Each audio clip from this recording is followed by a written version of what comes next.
afternoon and welcome to another edition of our interview segment. Today we'll be chatting with Barrister Ifeanyi Ejiofor. Barrister, nice having you on the platform. Thank you so much. It's a pleasure being on the platform. Yeah. Please, on a nutshell, who is Ifeanyi Ejiofor? Ifeanyi Ejiofor is a lawyer, a human rights activist, lawyer of over 19 years post-law, who has vast exposure to general legal practice and litigation. And by the special grace of God, I'm a knight of St. Christopher in Nigerian Communion. So I live a simple life. I'm senior advocate of the masses and defender of the defenseless and defender of the oppressors, of the oppressed. Thank you so much for having me. It's a pleasure being with you. Thank you, sir. Is there more to being a good general counsel than just following the law? Okay, the question appears to be vague. Because a general counsel, from my own understanding, within the context of a legal practice, means a lawyer, a lawyer who is into a vast area of practice. Not in law, in legal practice, we have litigation, we have criminal law, we have commercial law, we have civil law, we have several segments of laws. So when you talk about general counsel, some people may liken it to people who are into these various areas of law. So we specialize in commercial, specialize in criminal, specialize in civil too, and we've been doing justice to it since since I was called to bar as a lawyer. In fact, I can tell you this, that from the moment I was called to bar till date, I've been into active legal practice. I've not ceased from one day from practicing law, and that has been helping me so immensely in the feats I've been achieving in this law, this course, this discipline. Thank you. All right. Some say if Nnamdi Kanu wins the Nigerian government, that it will be the best chance of Biafra gaining more grants as a democratic society. Would you agree with that? Well, it depends. You know, if it's within the context of the case we have at hand, with particular regard to the matter before the court, winning federal government is a matter, is a foregone issue. That is a concluded matter. But I know we're going to win federal government. I've won them before. We're going to win them in court. Because Nnamdi Kanu hasn't committed any offense to law. Now, the right to self-determination is externally provided under our laws, sanctioned by also Nigerian laws. So, and in the sense of this rights, one may not be deemed to have committed an offense unto law. So, by arresting him, and I don't think he hasn't done anything wrong by accepting for his right and right of his people. So, because it's a right provided and also covered, protected by a law, by guaranteed under our law. Now, what is important at this point in time is to consider the actions the federal government is taking against those who are saying that, look, we want our own sovereignty, our states, and they are doing this within the confines of law. How they are being, of course, it's the facts abounds about how they were being slaughtered, how they were being killed by security agents, some provoked, right from 2016, when Nnamdi Kanu was initially arrested and detained unlawfully by the federal government.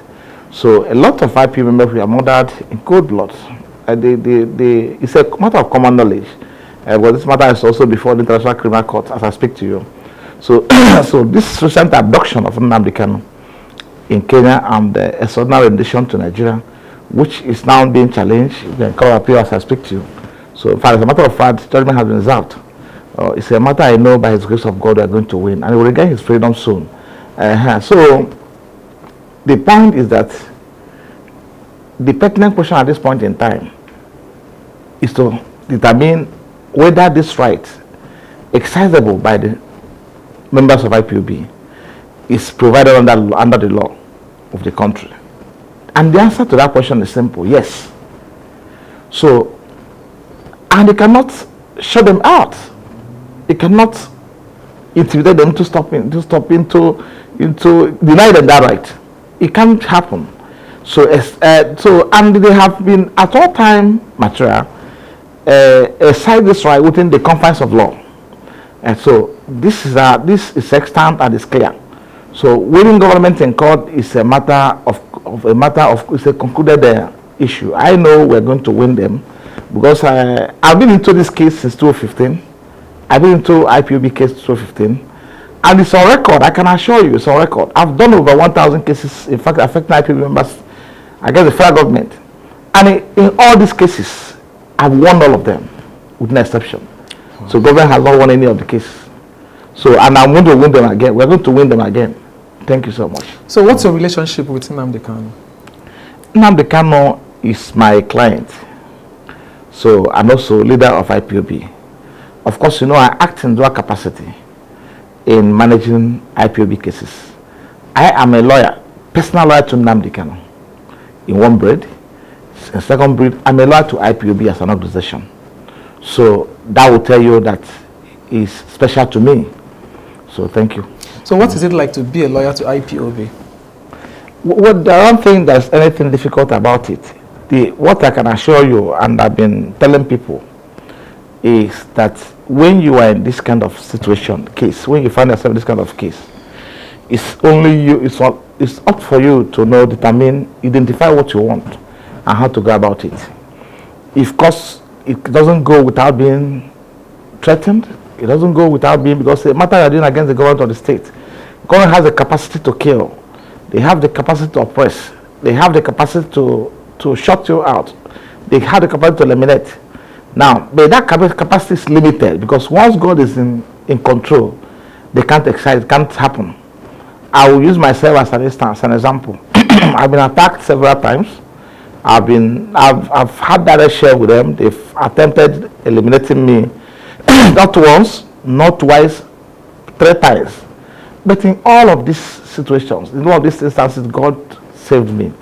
So because of what? Because I've been very upright, and I've been very decisive in my steps, in my legal steps.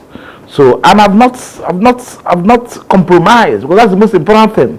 So in the course of managing this case, you must ensure that you are upright. That's most important, no matter, regardless of the kind of threat you are getting from anybody.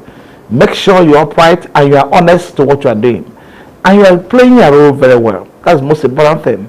But the moment you start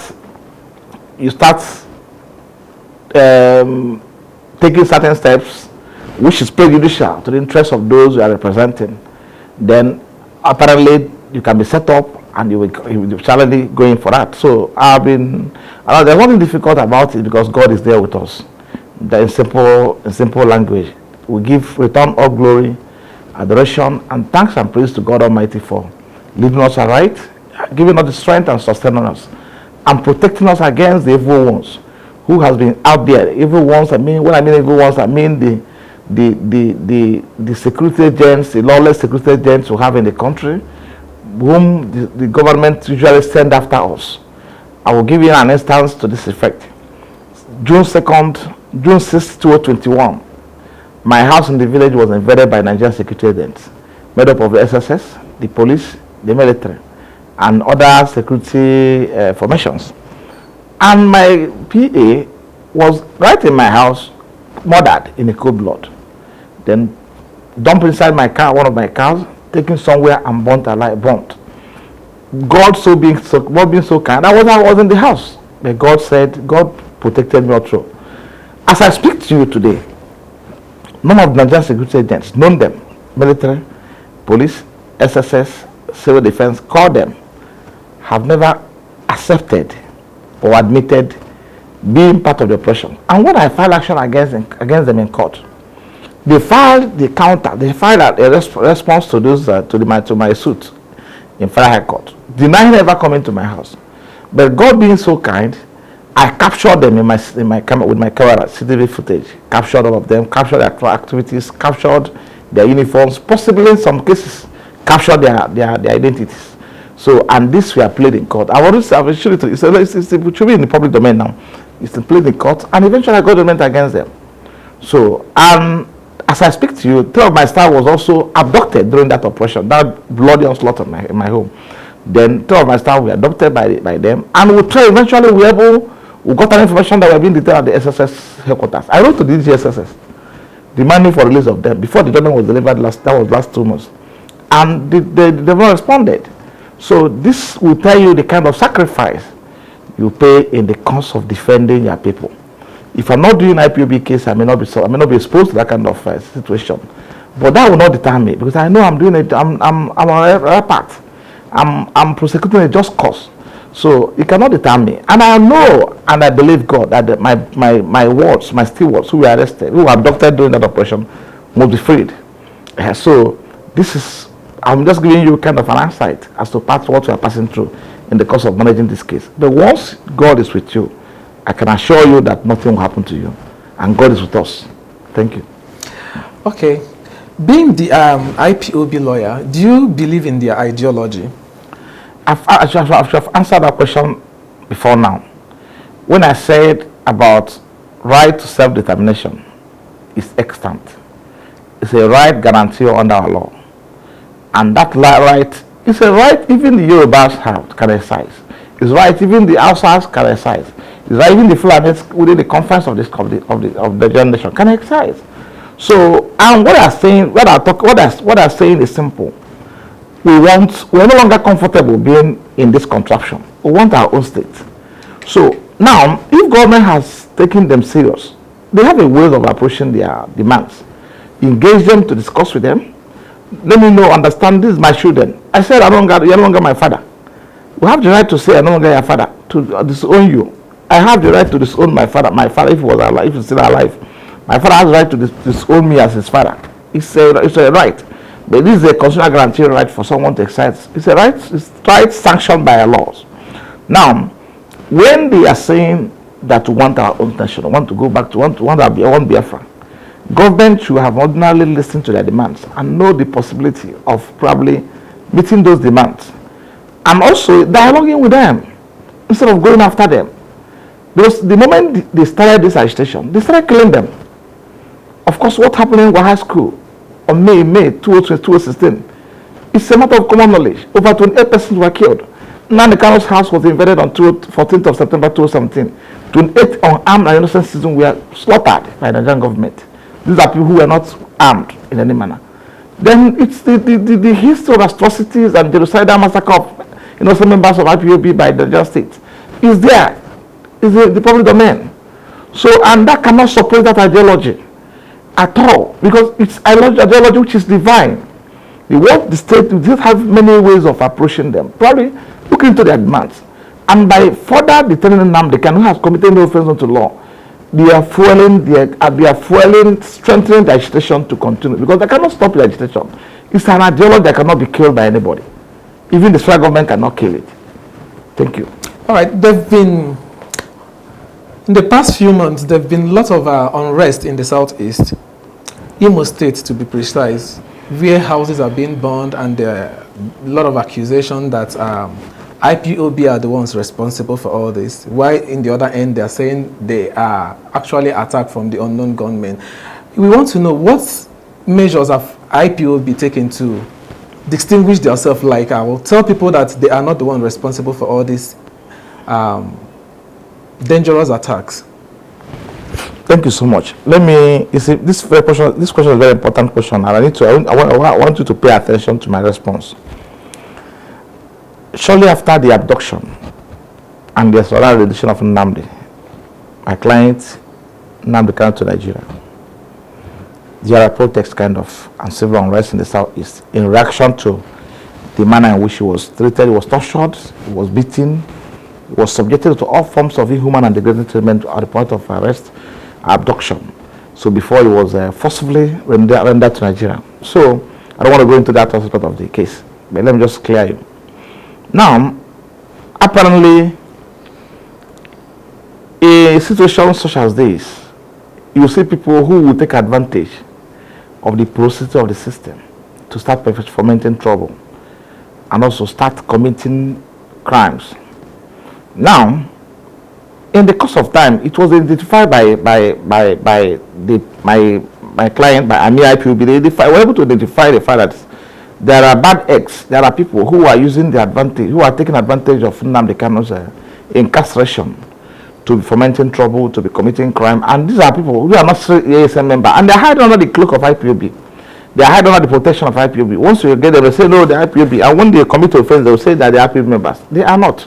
Now, and they came out to issue statements. If you go to if you visit my social media handle, you see several statements I've issued at effect on behalf of Nnamdi Kanu. After discussing with him, you give you directive to issue statement. And I know IPOB also followed it up. So IPOB at some point also volunteered to be part of the people that to participate in apprehending and also going after this criminal. In their various publications, it's there, you can find it. Go to their website, you see it. Now, but you see, one thing about security, I used to tell people, is that when situations such as that happen, there is reason, there's need for you to also get people who are even at the bottom involved. When I mean people at the bottom, put volunteers at the local level involved, traditional rulers, everybody involved. They integrate them into the system.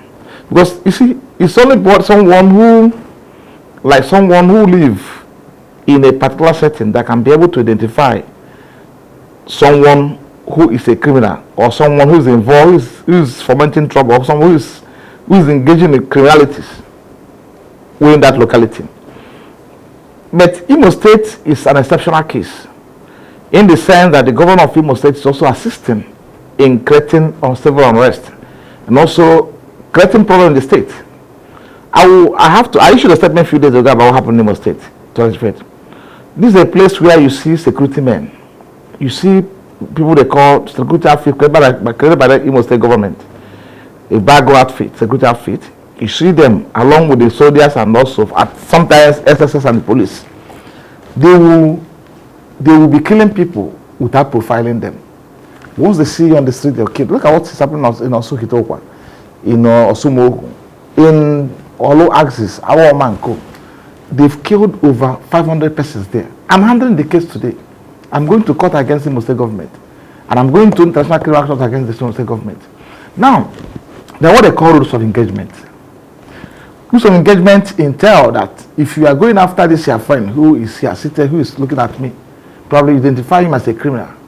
In the course of going after him, you're not supposed to kill this lady or kill these two cameramen. No.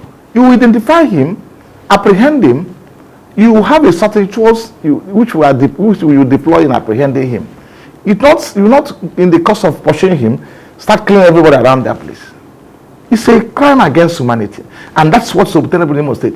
Now, if I will ask you, can the state justify? And in their response to my press statement, the Commissioner of Information was struggling to defend the obvious, telling us that the state government is not even aware about what's happening in the state. Hope Uzodimma is, as far as I'm concerned, is the governor of Imo State today. And by virtue of which position is the chief security officer of the state. So if there's any security breach in the state, or any crime committed by the security agents as they are being committed now, is one to be held responsible. Is one to produce those who are involved. Is one who are also to notify those who are involved. Because it's the chief security of the state. Now that means they have succeeded in burning over 50 to 100 houses in Osukitokwa. Our mama has over 100 houses. We have them on record.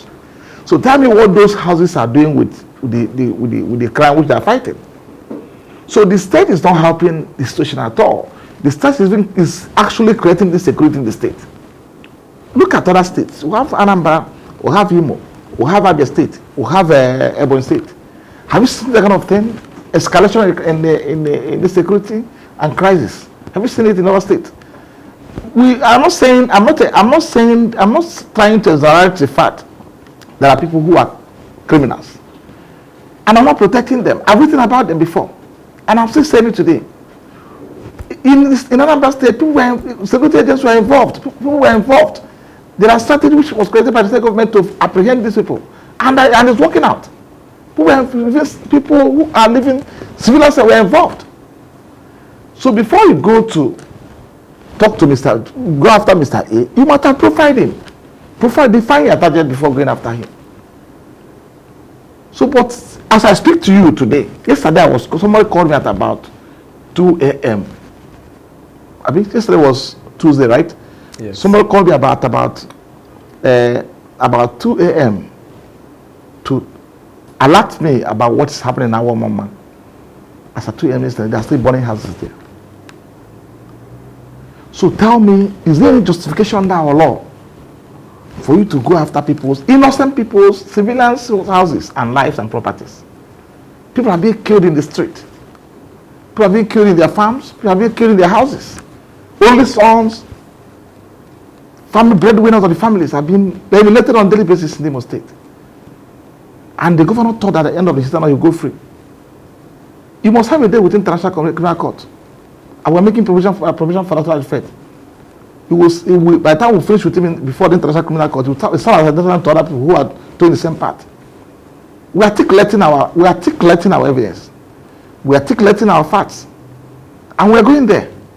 Because it's a clear case of crime against humanity that are committing. Genocide that's taking place in Imo State. If I give you the video clips now, you will not believe it. You will not believe it.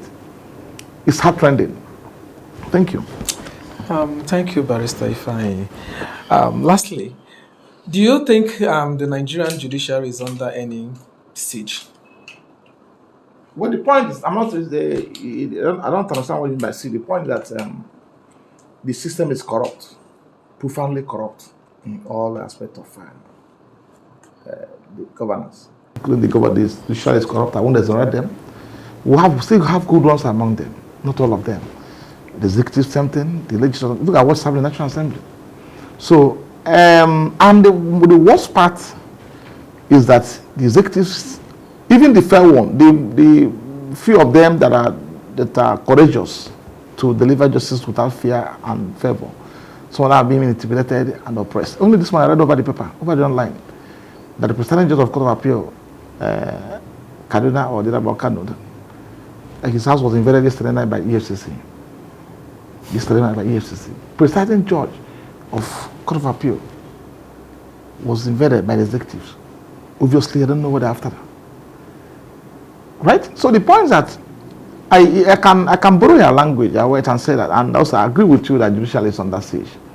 I can borrow because what happened in Nnamdi Kanu's case before we went on appeal. We have series of applications we have with respect to his lordship. Applications will file before the court. Like in 2019, we filed an application to review an order vacating his order revoking his bail when shortly after his invasion of his premises and his appearance in Israel. He posed an affidavit of fact stating what's happening in his house, how he narrowly escaped by May out of providence. And we filed this fact before the court to inform the court that look at what led to this guy's disappearance. And 28 persons were killed. It's a matter of common knowledge. Even the military admitted they invaded his premises. They admitted it in their various publications and also press statements. So, and we are still looking for evidence to try to demonstrate or show you, to convince you that this actually took place. At the end of the day, that application was treated with levity. So I don't want to go into the merit or otherwise of what's happening in the court, but I know that a lot of things are going wrong. The system is rotten. I can assure you of that. And the judges have been intimidated, They are working under fear. What happened before Justice Ijomo Ojukwu, before my Lord Justice Ijomo Ojukwu in Federal High Court here? I believe you are familiar with it. During when Soworo was brought to court. What happened to her? DSS jumped inside the court in an attempt to scare the judge. You were there. And the judge had to really stop sitting. They jumped inside the court too. I don't know whether they got because the court made an order. Insisted that order must be obeyed. And in an attempt to probably to freeze Soworo then, and the executive personnel ran into the court. That hasn't happened before in the history of judiciary.